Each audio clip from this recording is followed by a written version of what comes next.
Hello! Okay, so today what I'm going to do is just do a video to go with the post that I wrote about the 21 study hacks for the end of study period so you don't go insane. So the 21 study hacks I've got: surviving the last weeks of the study period without losing the plot. So usually when it's about 3 weeks before you have your final assessments due, or your exams and assessments at the same time, it's usually when everything gets really hectic, and that's when you really got to get your game face on. And so I've got 21 study hacks to help you with those last 3 weeks. So the number one is turn off Facebook. Turn it off. Turn it off your phone, turn it off the computer, turn it off everything.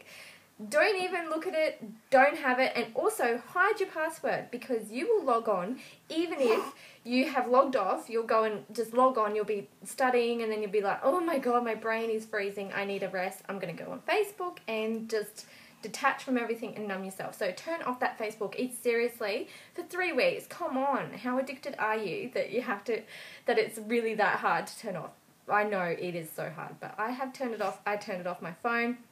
I turn it off my computer, so I can't pretty much access it for those last 3 weeks just before finals and exams. The second thing would be eat super brain foods. So this is an unusual one, but instead of snacking on McDonald's or any sort of like junk food, what you want to be doing is eating the best food you possibly can during this time. And don't say that you don't have time, because you have time. If you're eating McDonald's, you've got time, because you've got time to go through the drive-thru or go to McDonald's. So you have time to go to the supermarket and buy nice fresh food. So the super brain foods would be eggs. They're really good for your brain. Bananas, almond milk, blueberries. These are known to increase brain function and serotonin levels. The number 3 tip would be, everyone has resistance to this. They think they do drink enough water, and you don't. No, pretty much no one drinks enough water. You fog up your brain. When you're not drinking enough water, your brain gets really, really foggy. So my number 3 study hack would be drink water. These don't even sound like they're related to study, but they're related to not losing the plot in those last weeks when you need to have your real game face on and be studying flat out. So you need water, because if you don't drink enough water, you don't have a clear mind. So you need to drink at least 2.5 litres. And the way to do that would be obviously to get a 2-litre bottle of water. Make sure that's finished every day. I have noticed that the more you drink, the more you want to drink. So I've got up to 3.5 litres, and it's not too much. It's great. It's the perfect amount for me. But just find out what your perfect amount is. It's always going to be over 2.5 litres for everybody. Okay, so number 4 would be bird by bird. That's a quote from Anne Lamott's book, Bird by Bird, which is about tackling a project, not getting overwhelmed by the project, because you can usually use too much energy getting overwhelmed by the project or the assessment or the exam. So you look at the exam question, you're like, oh my god, how am I going to learn this? So just do it bird by bird. Slow yourself down. Don't get overwhelmed. That's easier said than done. But just try not to get overwhelmed. So do it bird by bird, one thing at a time, one foot in front of the other, one assessment at a time, one sentence at a time, one word at a time, one page of your textbook at a time of studying. So just break it down as small as you can so it doesn't look as scary. So just bird by bird, one thing at a time, and eventually the project is finished. Number 5 is the Pomodoro method. The Pomodoro method is when you do something really intensely for like 25 minutes and then have a 5-minute break. So I have a little My Pomodoro app on my computer, so I'll just set that, and I'll be like, oh, I've got to read this chapter in 25 minutes. So that's gone to my Pomodoro, and it ticks on some people that would annoy, but for me it keeps me focused that that's what you're doing right now. Don't go flip to another task. So my Pomodoro would be my tip for trying to get some intensive work done in 25 minutes. The next would be number 6 would be ban TV. So that's just full stop. Ban TV. Those last 3 weeks you don't want to be watching TV. You can definitely have downtime, but the downtime you want to be having would be quality downtime, which is not watching TV. So I pretty much did not turn on the TV for the last 3 weeks in my finals time. And you're winning back a good 20 hours a week, or 15 hours, even 10 hours, even just 5 shows a week. You lose 5 hours, 5 TV shows a week, and 5 hours is a lot of study time, or a lot of downtime to rest your brain. Okay, so then number 7 would be listen to music on repeat. Mason, stop that. Okay, so when I'm doing an essay, well, when I used to do an essay, because I finished uni now, but when I'm doing an essay, I put plug the earphones in, put one song on repeat. So usually it's got to be something that's relaxing, but not too relaxing like rainforest music or something like that. I actually did classical music, which I usually hate, but I did Claire de Lune. I love that song. For studying, I don't listen to it any other time, but for studying, just put it on repeat, and it just keeps you in the zone. That's it has been proven that it does that. So just find your song that works for you and have it on repeat. And mine sometimes 300 times they've played over. Okay, and you'll find that it keeps you in the zone and you forget about anything else but that essay right there and then. That's all you're thinking about, and you can churn out some serious work.